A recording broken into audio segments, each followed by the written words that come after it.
Nachmittag. Er ist so eine Art von, würde man sagen, Link zwischen unserer Tagung, LIGETI-Tagung, die wir gerade in den letzten 4 Tagen im Musikwissenschaftlichen Institut und hier in der Musikhochschule gemacht haben, und dem LIGETI-Festival, das ja schon in der letzten Woche Dienstag angefangen hat und heute quasi sein Finale feiert. Und ich bin sehr froh, dass Professor Arom es nicht gescheut hat, trotz eines fortgeschrittenen Alters, sozusagen über 90, wo man dann schon so in den Himalaya-Regionen sozusagen des Alters lebt, die Mühe und die Kraft gehabt hat, hierher zu kommen zu uns. Und ich bin auch froh, dass er mit seiner Band gekommen ist, ja, mit der er in vielen Orten der Welt getourt hat, letztens mit Rotterdam auf Festivals aufgetreten ist. Letztlich ist es eigentlich ganz schön, weil dieser Vortrag ist ein Vortrag nicht für Spezialisten, sondern das ist für jeden zugänglich. Und von daher ist es schön, dass wir hier so ein großes, buntes Publikum haben. Und ja, ich würde jetzt gerne die Musiker begrüßen und hier auf die Bühne bitten. Wir haben, vielleicht ich nenne die Namen, dann sind Aminata Traoré, unsere Tänzerin.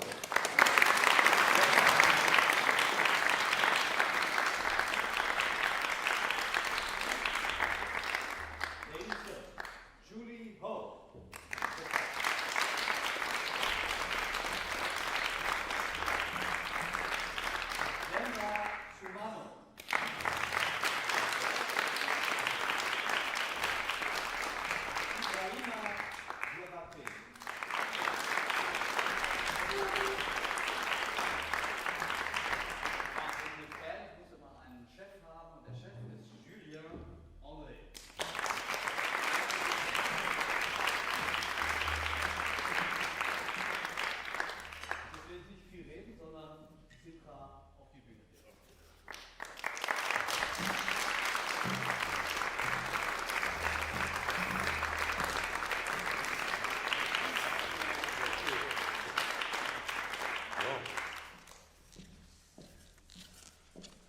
It will be in English. They asked me to do it in English. I do it in English. I try. Well, if I had to summarize in a few words what links Ligeti's music to African polyrhythm, I would mention 3 antinomic couples.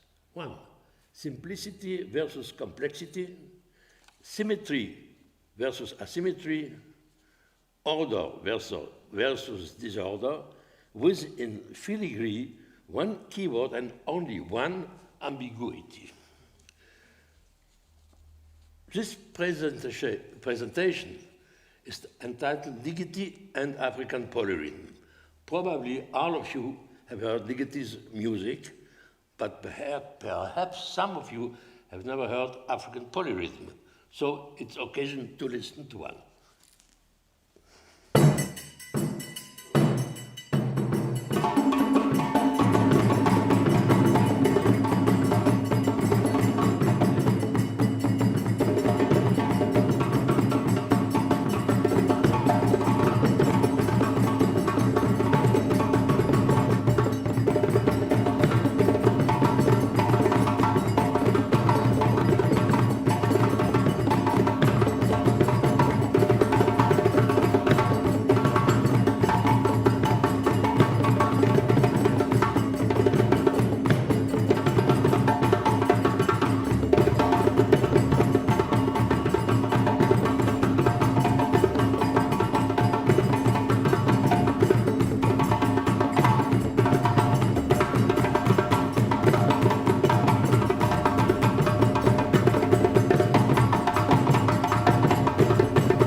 So what we have just heard is the polyrhythmic bass of a Malinke ritual piece from Guinea called Konuvule.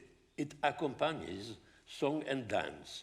It's emblematic because it presents the essential characteristics which are common to all polyrhythm of the African continent. To highlight the attraction exerted by African polyrhythm on Ligeti, we have to see how it is made. So, this presentation will therefore include two parts. In the first one, with my partners and friends, we will proceed to the flattening of the constitutive parts of this piece. That means to deconstruct it. In the second, we will examine how they combine to gradually reconstruct the whole piece. At each stage, this operation will be illuminated by the strange kinship between a memorial practice and a contemporary composer from his own words. Before entering into the heart of the matter, it's necessary to do a small detour to examine succinctly the organization of time in African music and to specify two terms which are essential for our purpose and which form the basis of the time organization in every measured music.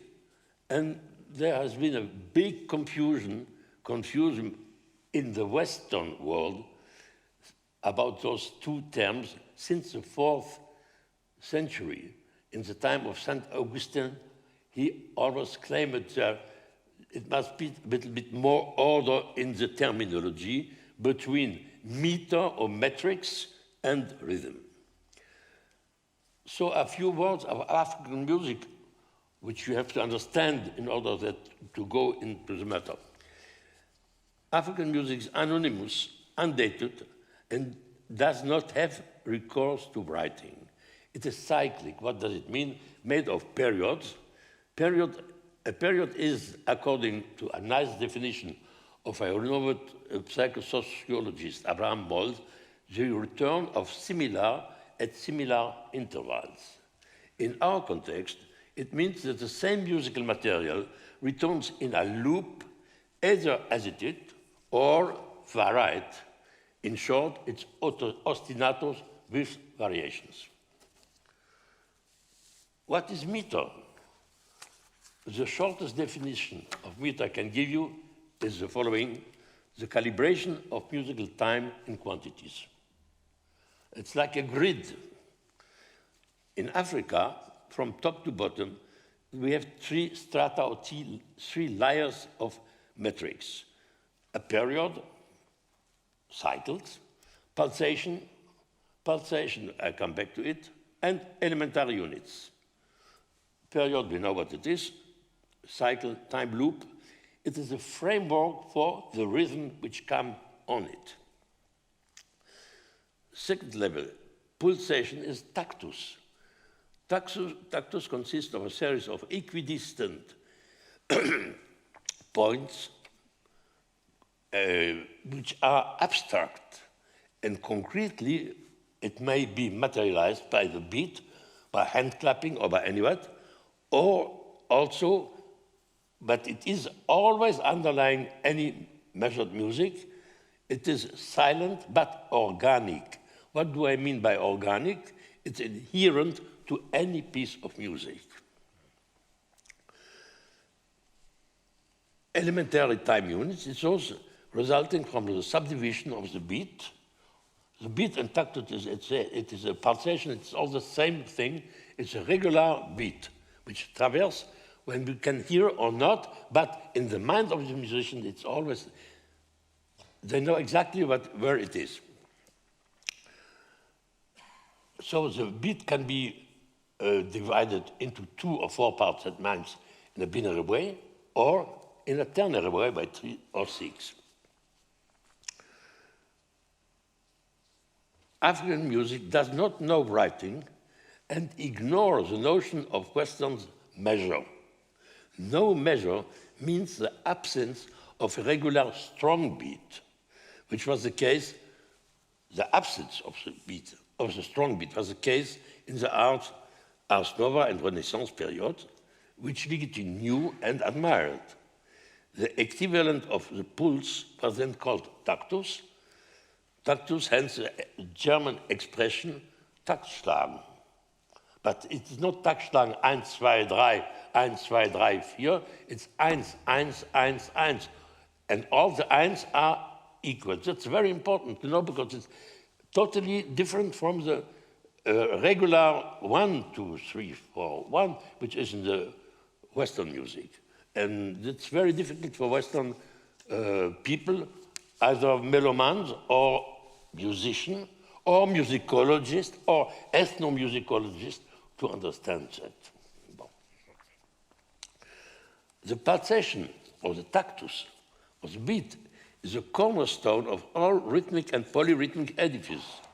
It is a hinge between elementary units and the period by multiplication. It determines duration, periods, cycles, and by division, it allows to grasp the grouping of the elementary short durations. So, what means it is ternary with binary? I'll give you examples from French popular songs. One is binary, one is ternary, and show you how we will learn about it. First will be Alouette. Alouette, gentille alouette. Alouette, je te plumerai, je te plumerai. If I sing it slowly, try to count. Alouette, gentille alouette. 1, 1, 1, 2, 3, 4, 1. Alouette, gentille alouette. That's binary. But if I take auprès de ma blonde, qu'il fait bon, fait bon, fait bon. I just go to auprès de ma blonde, and I know that it's ternary. How? Or if I do it slowly. Auprès de ma blonde, pam, patatatam, pam, pam, tatatatam, tam. That I know that the whole song could be at pam, patatatatatatatatatatatatat. It would be always the shortest unit. It's ternary. It could be on 6 or 3. If it's binary, it could be on 2 or 4.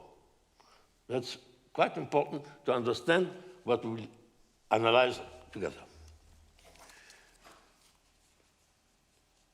In polyphonic or polyrhythmic music, it is the tactus which coordinates all the metric strata in present. And you will see them clap a lot in the hand to give you the possibility to understand this. Now, what is rhythm against meter? Rhythm is a form. Rhythm is a temporal form which implies that there is some repetition. If there is no repetition, there cannot be rhythm. It is a pattern, and for be a pattern, a gestalt, you must to come back, find something you know already. So, if you pum, pum, pum, pum, pum, pum, pum, pum, pum, pum, you have a rhythmic figure which comes back, which is repeated. When you have metronome. That's not music, you have no structure. That's the difference. In short, meter is an abstract silent grid on which the rhythm unfolds. It's a background and a form on the background.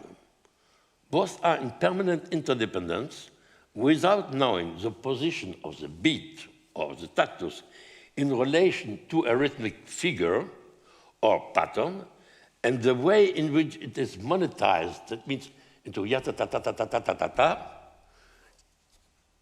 in elementary values, it's very difficult to orient oneself in the temporal flow to mentally organize what one hears. Example, we take one voice, one part of the Kunuvole piece, from the Dunun, the slow Dunun grave. He just plays without the bell, so you hear him better, with variations.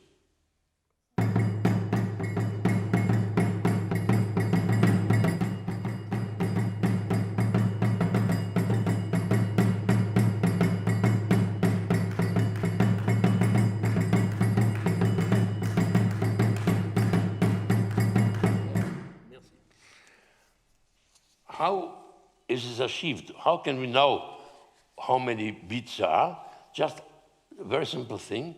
On the field or in Africa, in any small village, you ask the musician or one of the musicians to do exactly what I asked Julien to do. And you come back to the same village 10 years later, or you go to another village of the same ethnic group and you ask to record the same piece and say, give me please, play me the part of the low dun of this piece, and ask someone else to place the tact, it will fall exactly in the same place. That's what I called, it is inherent to a piece of music. Well, such simple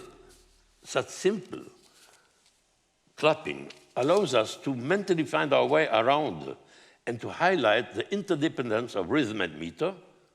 And in doing so, we discover, one, that the figure of the convolvulé covers a cycle of 8 beats, and that each beat is divided into 3 elementary units.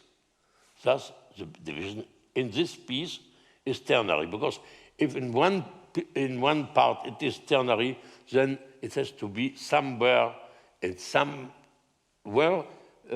ternary in all the piece. With offbeats, a lot of offbeats, which are binary, and that makes the polyrhythm, that makes the antagonism between the parts.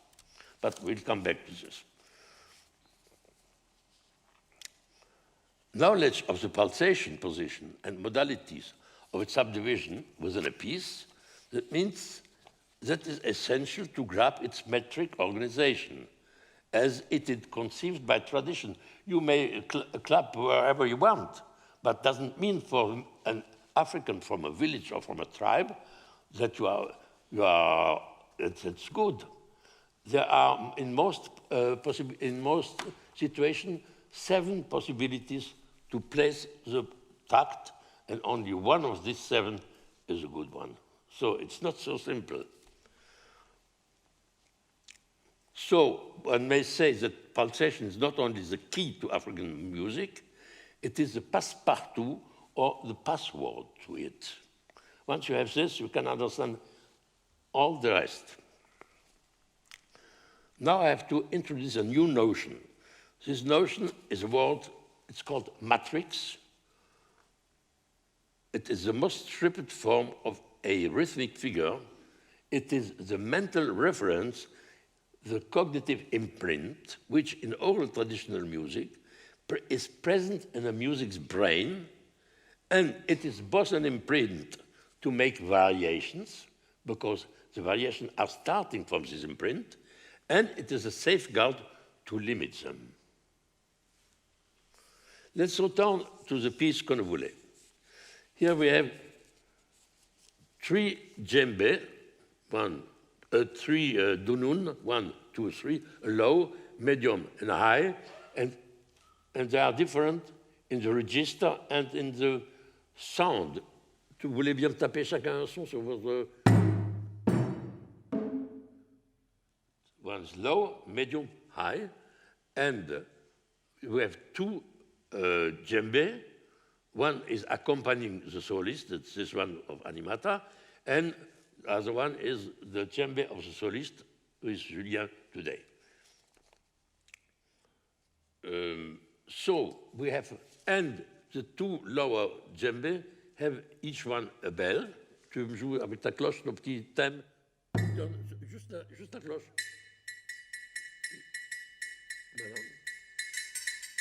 Okay. So we have 1, 2, 3, 4, 5, 6, 7 instruments, but only 5 musicians.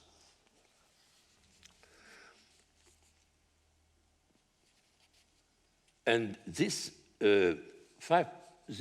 instruments are grouped in 2 categories.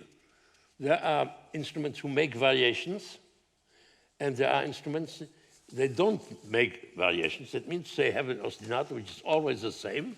That's the case of the accompanying djembe, which is here, and the 3rd dunun, which Julie holds in her hand. And these two instruments, they can do variation whenever they want. Always starting from the matrix I have in mind. So, now we go to make a deconstruction of the piece. And we listen what each part is doing. One after another. On va commencer avec le dunun, le grave, le médium, le troisième, et puis le djembé d'accompagnement, et on parlera du djembé à la fin. Alors, avec la cloche, avec des variations. With the bells and with variation for those who are doing variations.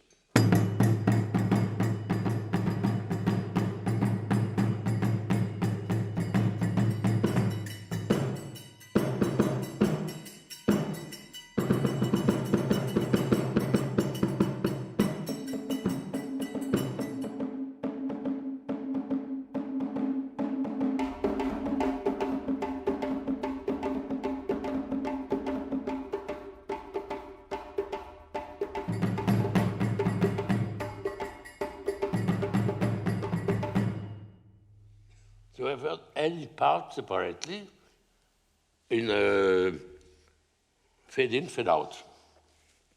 You know, of what material this piece is done. And at this point, one definition more, and then we can go. At this point, I say, what is polyrhythm? There are many existing definitions, and there is mine. For me, in particular for Africa, it is the interweaving of several differently articulated rhythms, that means antagonistic, but underpinned by one very important element, a single tactus. In other words, it is rhythmic counterpoint.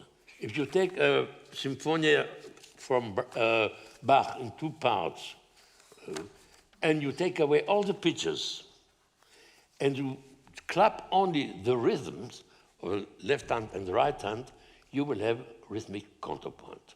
And that's what those gentlemen and those ladies are doing, with big talent.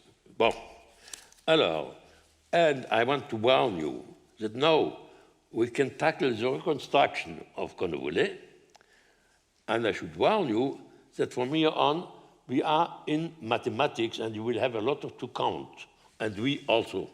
So be ready to work. Let's listen to a combinatory of the instrumental parts, 2 by 2, only by the matrices. That means by the most appeared way it can be done. So you will hear it more clearly. 2 by 2. Alors, 2 par 2. Et puis vous me suivez. Alors, c'est le médium qui commence.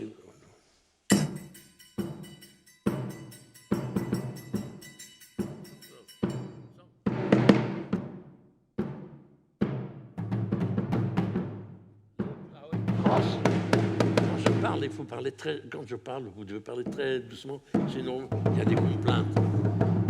Look how it crosses.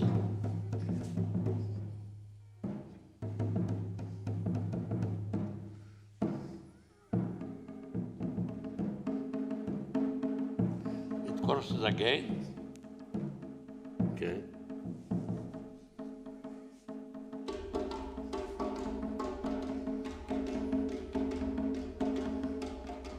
Okay, what is the characteristic of all this?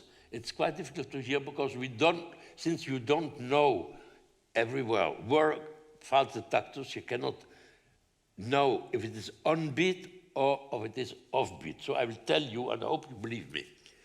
Out of those two parts, they have in common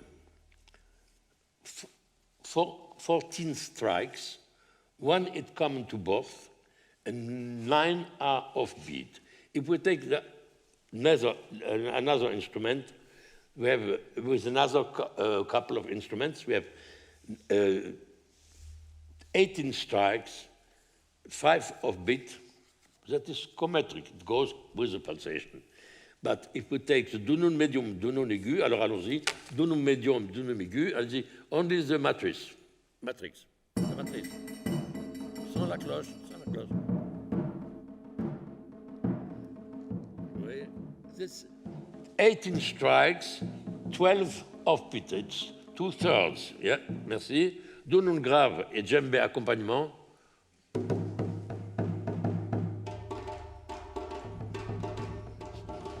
Allez-y. 20 strikes, 12 are offbeat. Do non aigu, djembé accompagnement. Do non aigu, djembé accompagnement. 24 strikes, 16 offbeat, 66%. And do non grave, do non aigu, do non grave. 20 strikes, 19 offbeat. Okay.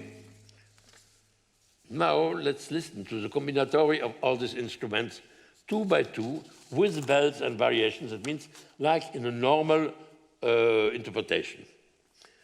So we will do it in the same way, fade in, fade out. 2 are playing, 1 is stopping, another is entering. And you will remark, if you listen attentively, it's like a kaleidoscope, a sound kaleidoscope. What happens here? Alors, qui commence, mes amis? Do non maison, do non grave. Allez-y. Alors, là, vous jouez normalement avec les cloches. With the bells.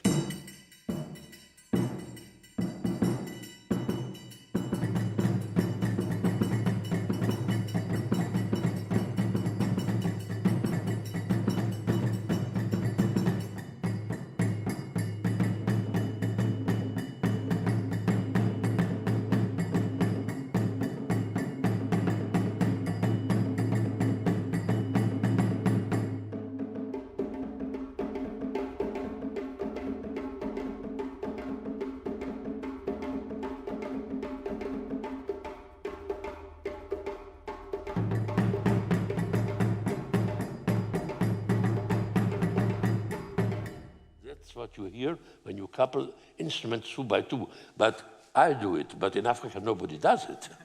But it's the only way to understand it. Remember. Okay, now we take the matrix and we ask the 3 do non to play them together. Alors, only the matrice and the bells avec les cloches. Les matrices avec les cloches. Hein? À 3.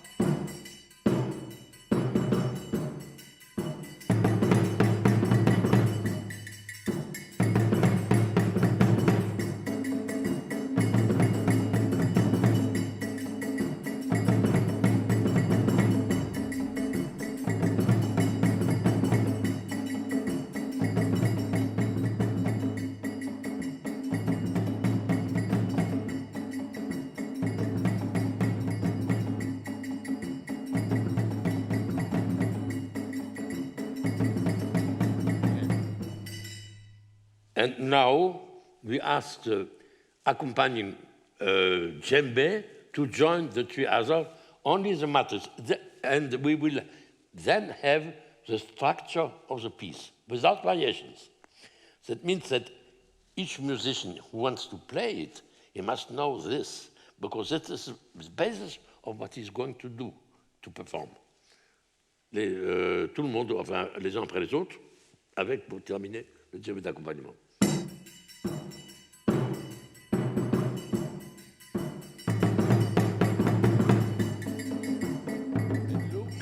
See how it crosses.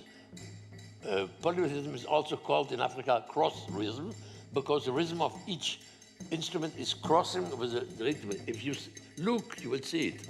Allez-y.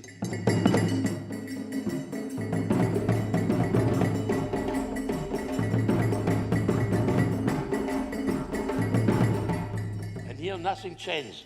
It's an ostinato strict. Listen, always the same which comes back.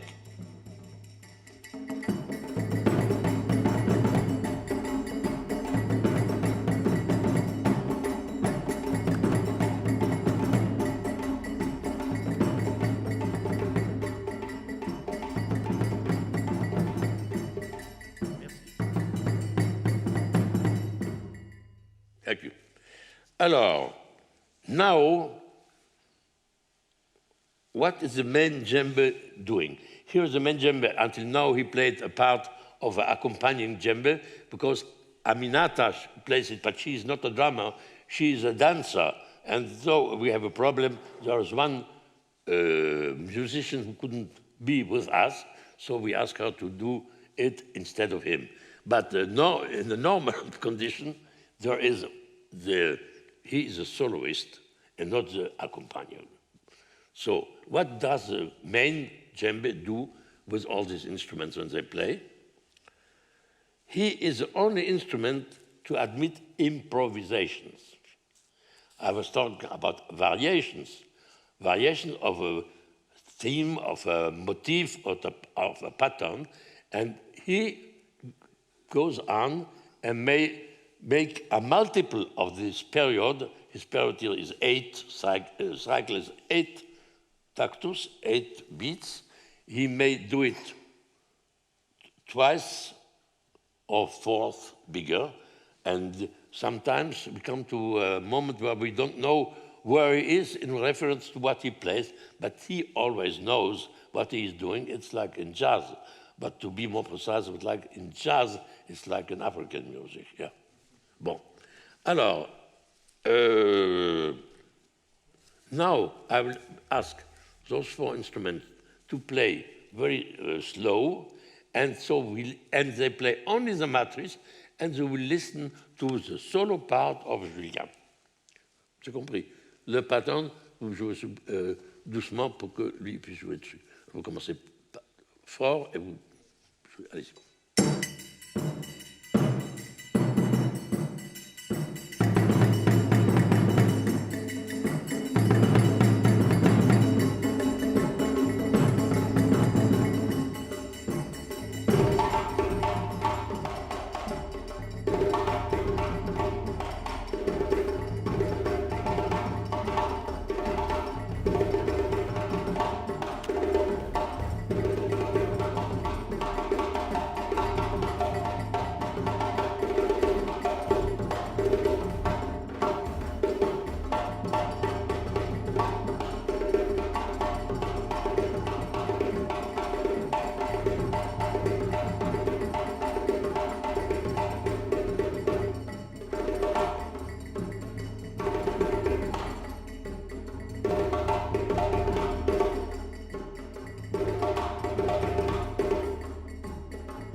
You understood what happens? Okay.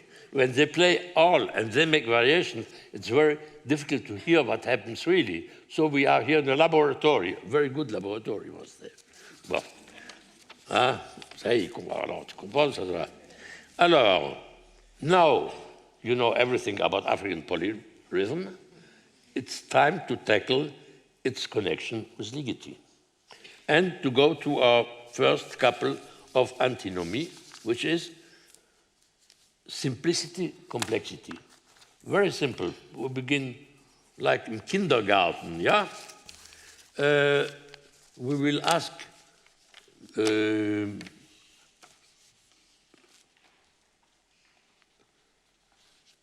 bell of this medium dun-dun to play his pattern. No, just la cloche. 1, 1, 1, 1, 1, 1. That is a cycle.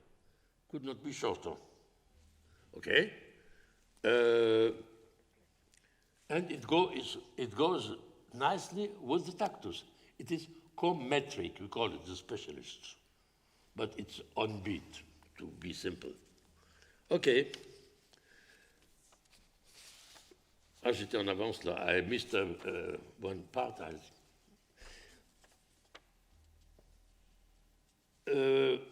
Let's listen to an excerpt from the forward Ligeti kindly wrote for a book of mine entitled precisely African Polyphony and Polyrhythmik. And he says, undoubtedly, my interest in sub-Saharan Africa's polyrhythm stems from the proximity I feel exists between it and my own way of thinking with regards to composition. That is, the creation of structures which are both remarkably simple and highly complex. The formal simplicity of sub-Saharan African music, with its unchanging repetition of periods of equal length, like the uniform pearls of a necklace, is in sharp contrast to the inner structure of these periods, which, because of simultaneous superpositioning of different rhythmic patterns, possesses an extraordinary degree of complexity. So we begin with the simplest. You hear the most simple. Then we ask the djembe accompaniment to play his motif, his key phrase, the key pattern. Okay. 1, 2, 1, 2, 1, 2. Interesting. Cycles have not the same length. We had 1, 1, 1, 1, and now we have 1, 2, 1, 2. Okay? And we ask Dunun Medium to play his matrix. Just listen.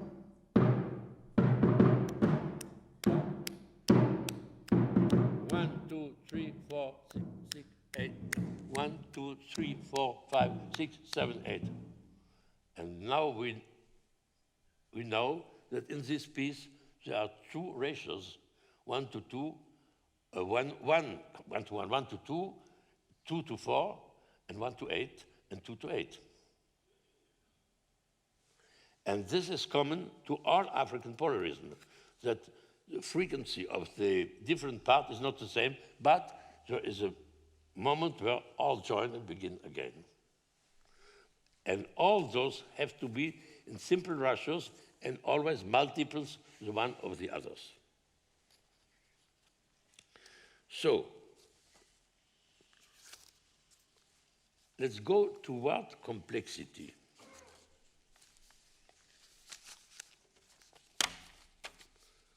Dunun aigu, matrice.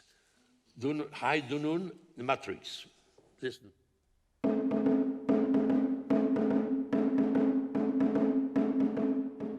Seems easy, yes? We'll try to clap with us.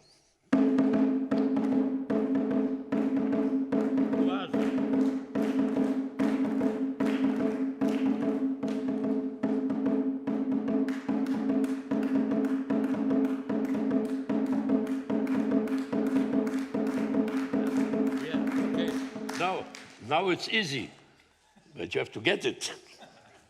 And that's difficult. It's totally contrametric. Okay, and now,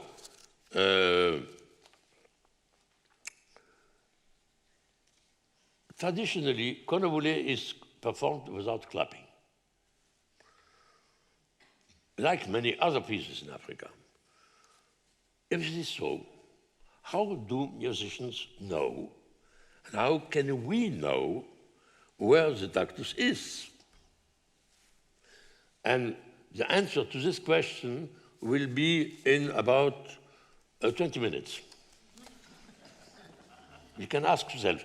It took me 15 years to discover what you will discover in 20 seconds. Bon. Alors, djembe solo. No, Jerry, we have the kind of phrases you play. It's all right. And now we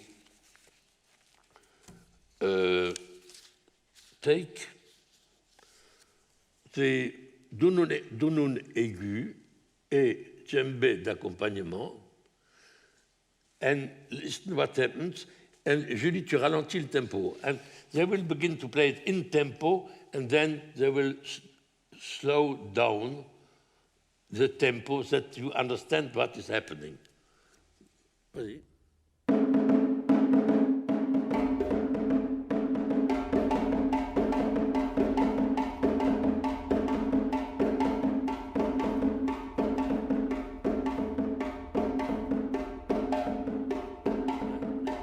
They are doing the same motif, but it's dephased.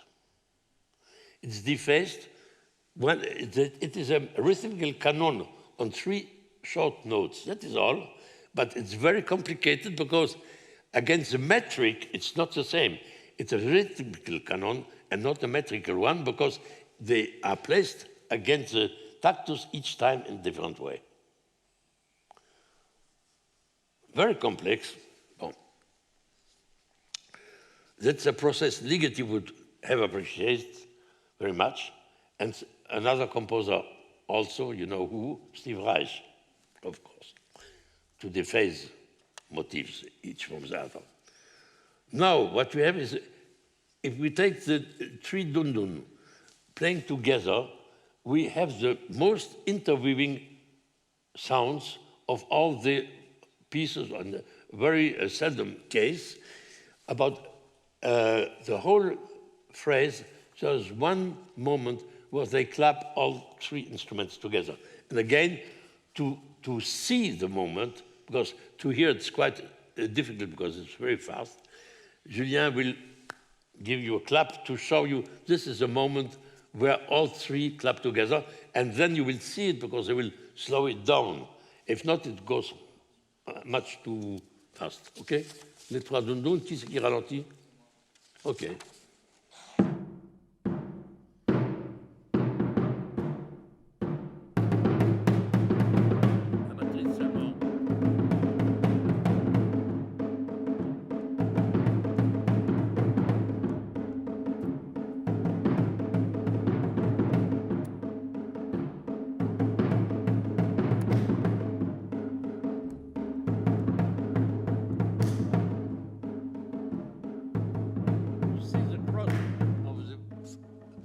The beats of the playing between the different.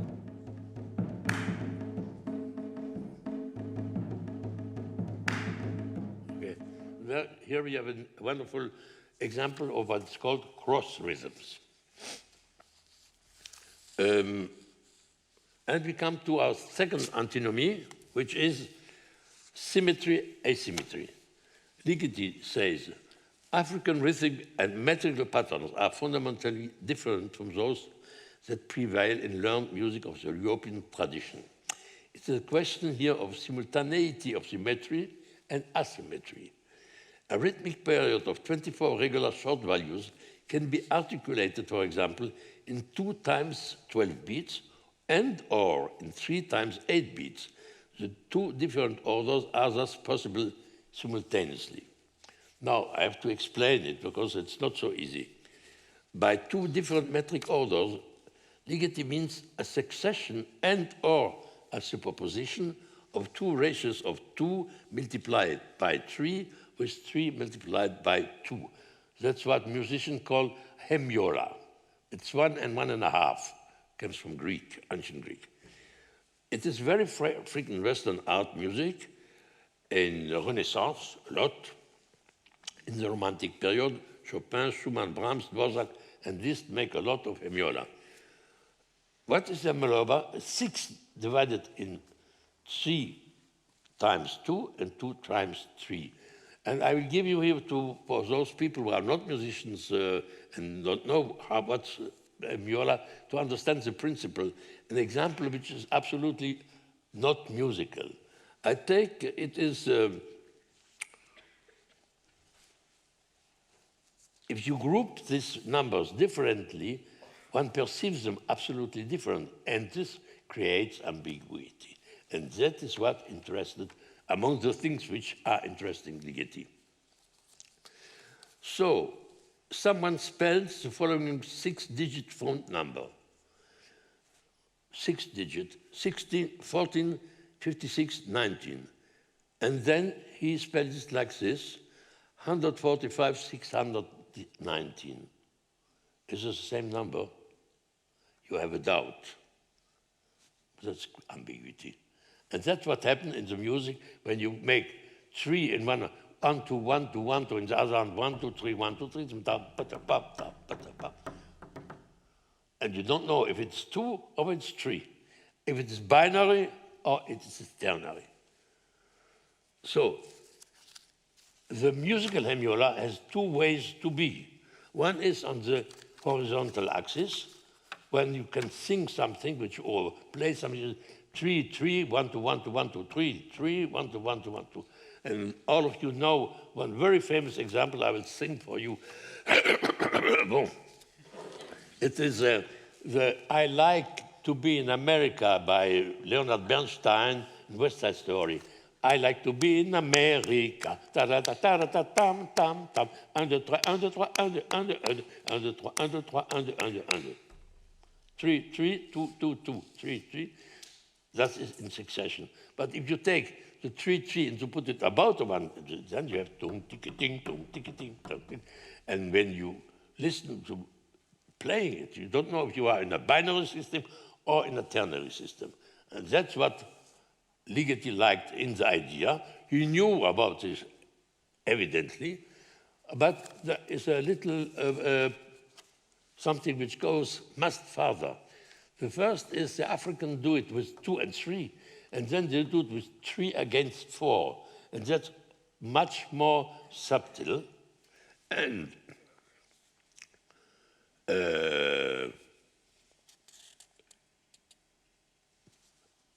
those are the basis of African polyrhythm. These 2 kinds of hemiolas, 2 against 3 and 3 against 4. I'll give you a short example, which I cannot give you to listen, so I will sing it.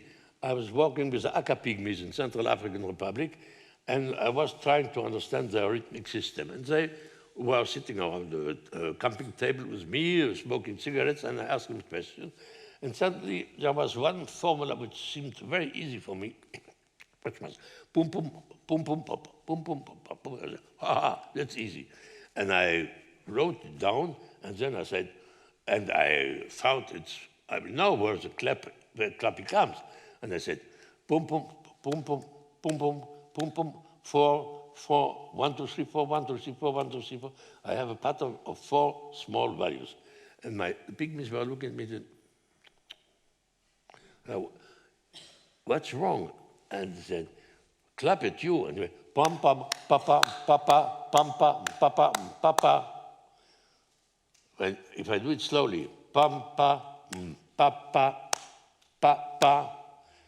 Each time, those 4 come against the 3 of the beat. The beat is pa, pa, pa, pa, pa, pa, pa, pa, pa, pa, pa, and the pa, pa, pa, pa, pa, pa, pam, pa, pa, pa, pa, pa, pam, pa, pa, pa, pa, pa. I have 4 beats against 3 times a very short motif. That means the motif is 12. It's perceived as 12 values and not 4. And this is, again, ambiguity. Now, what did Ligeti?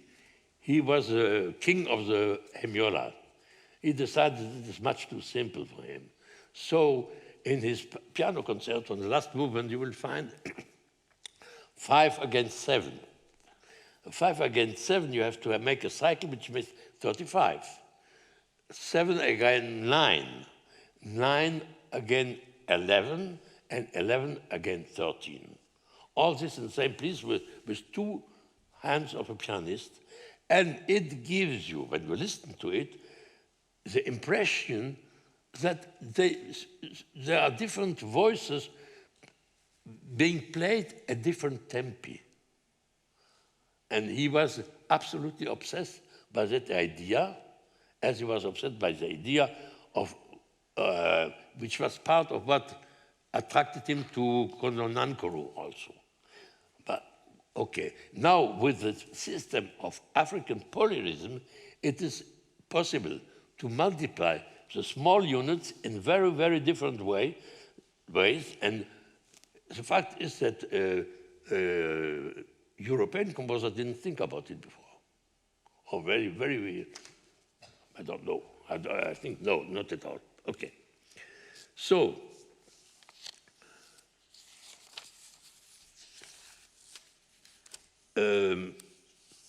what did he write on the hemiolas? Knowledge of certain examples of Central African music led me in 85 in the piano studies to the extension of the hemiola concept to much more complex durations, relationships. The third movement of the piano concert includes a passage of 6 simultaneous flows, which I told you, which is not heard as a hemiola, but as a swarming of 3 intertwined lines moving at different tempi. This brings us to one of Ligeti's idées fixes, that of polytempo, and I quote, creating the illusion of several simultaneous tempi on a conventional piano. This is what refers to Conan Core's work. And Ligeti talking about asymmetry is one can articulate a period of 24 elementary values asymmetrically in 13 plus 11 values. All this leads to a generation of impossible acoustic objects in the manner of Escher, you know, all the designs of Escher, where you have steps that is beginning nowhere and finishing nowhere, and so on.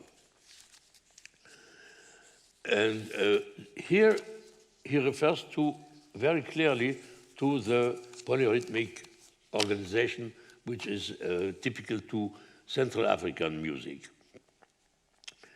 And the principle is simple and very complex and very refined. I discovered it in 1970 that you have a lot of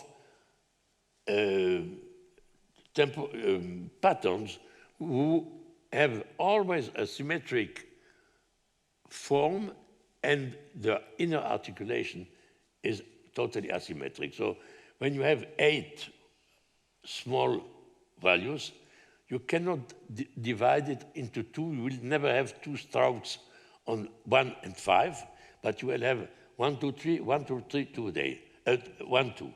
That means 1, 2, 3, 1, 2, 3, 2, 1, 2 is half of the piece minus 1 and half plus 1, 3, 5.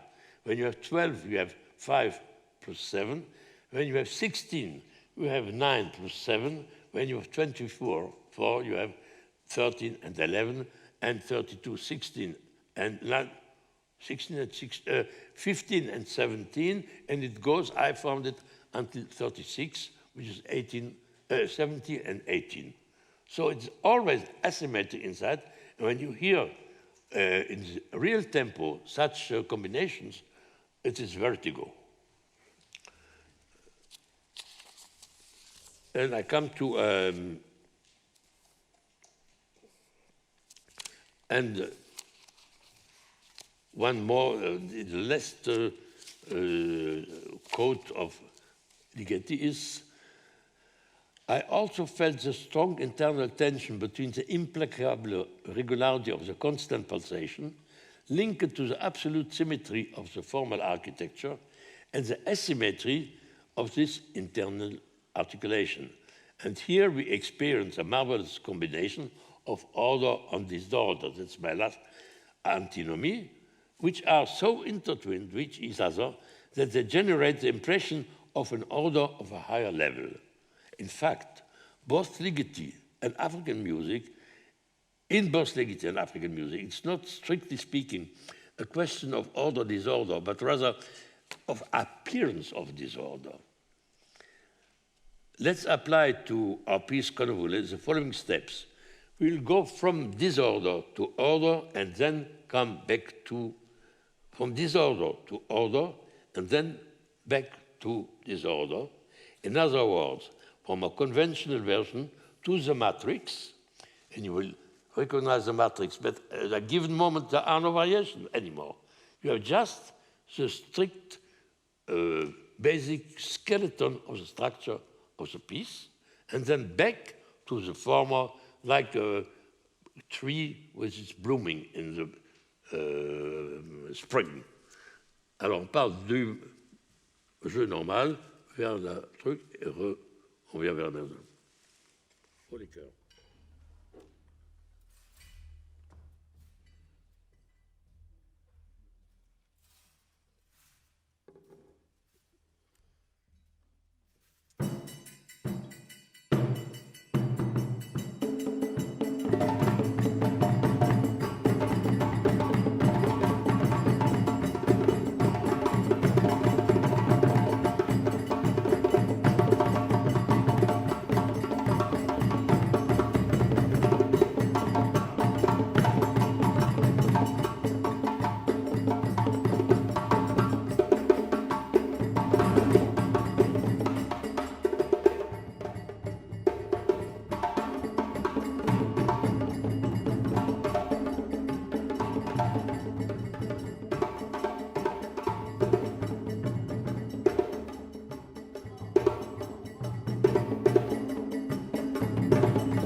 matrix now. Ostinato. No variation. Now go, and we will add the variation.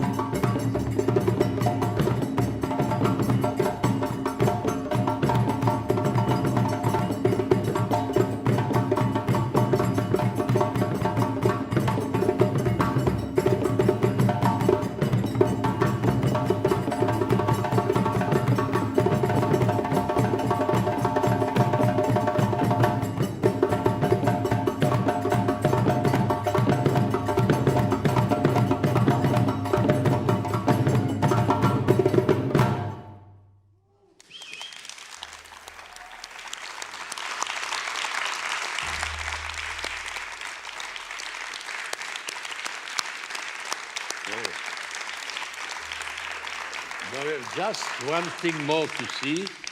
It is what happens with the main djembe. Here we have a paradox. A priori, the part of the djembe solo is the most important, since it is only to really improvise. On the other hand, as we have seen, its presence has no effect on the structure of the piece. Tu m'arrêtes mon téléphone là-bas, Sonia, s'il te plaît. Thus, it seems the least important. Thank you. The main function of the djembe soloist is to interact with the dancer. The latter is the one who decides on the sequence, the syntax of the various choreographic figures he or she is going to perform for this or that rhythmic phrase. The solo djembe must adapt to his by choosing on the spot the most appropriate musical pattern for each one, which will be performed until the dancer starts another figure. And now we come to the answer to the question I mentioned above. By listening to a piece of music, how can we know where the tactus is located? Well, I will not respond. I will ask Aminata to show us a little bit of her wonderful knowledge of dance. And you, I suggest, you look at what she is doing, how she is moving her feet. That's all.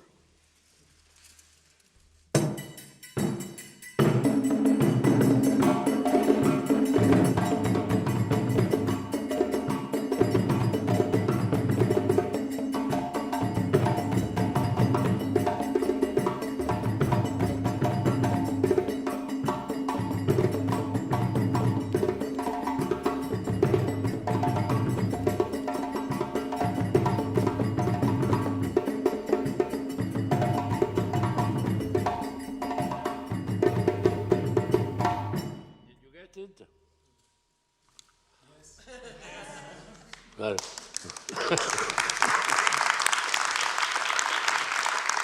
so if you don't take into consideration the link of music with dance, you'll never find it. And it's enough to look what happens when she's beginning to dance for 10 seconds and to know it. Took me 15 years to discover this. Bon. Alors, now you will have the privilege of listening of one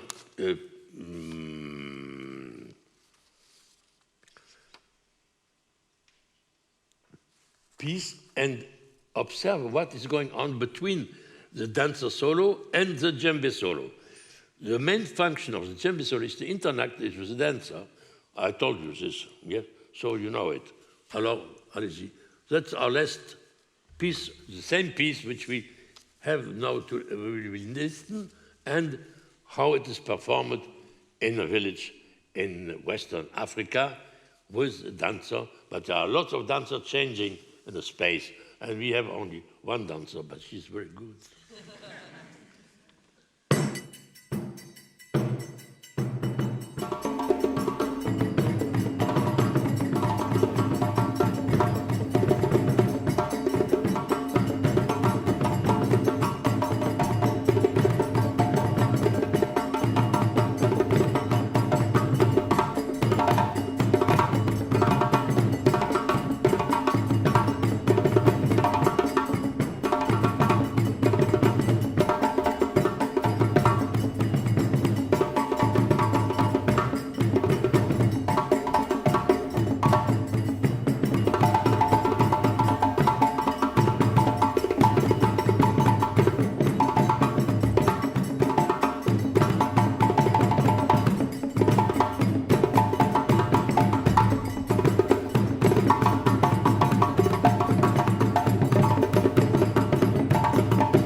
So to conclude, both in Ligeti's music and in African polyrhythm, ambiguity is erected as a constitutive principle.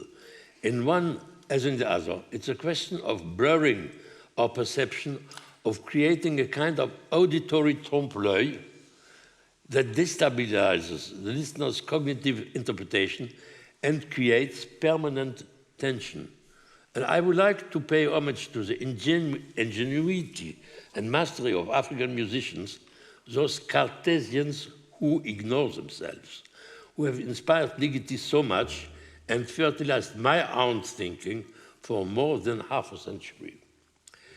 In 1712, the famous philosopher Leibniz wrote to the mathematician Goldbach, "Music is an exercise in arithmetic in which the mind does not know that it is counting." One could not better characterize African polyrhythm, in which everything is counted, but no one counts. A lot of thanks to Julien and his wonderful musicians, to Aminata, and to all of you for your patience. Thank you.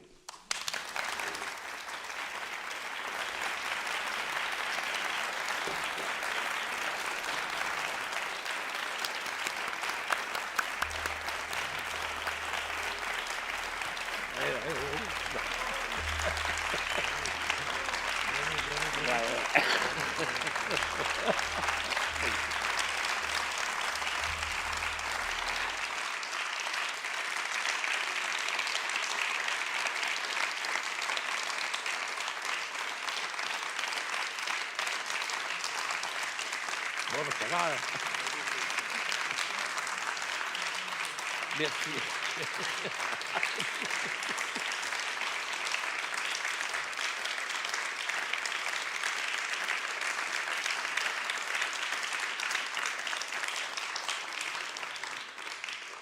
Merci.